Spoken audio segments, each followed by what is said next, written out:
France Inter.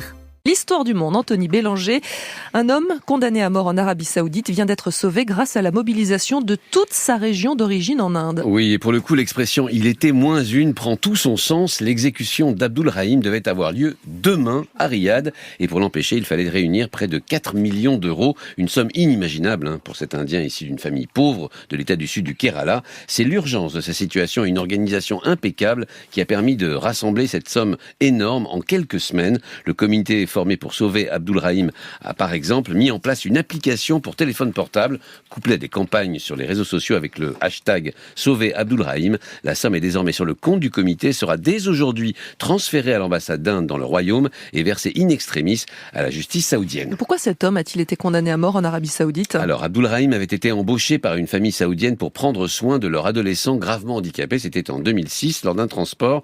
La machine qui maintenait le jeune saoudien de 15 ans s'est déréglée, entraînant la mort. Depuis, Abdul Rahim est en prison, accusé de meurtre et condamné à mort. Et jusqu'à présent, la famille de la victime refusait tout pardon. C'est un sens très précis en Arabie Saoudite. À tout moment d'un procès, la famille de la victime peut pardonner en exigeant de l'accusé, en compensation de son malheur, la diya, ou prix du sang. Et c'est à cela que correspond cette somme de 4 millions d'euros ? Exactement, il s'agit d'une pratique totalement médiévale appliquée en Iran, au Pakistan depuis les années 90 et donc en Arabie Saoudite. La famille de la victime a attendu les dernières semaines avant la date de l'exécution pour réclamer cette fameuse diya.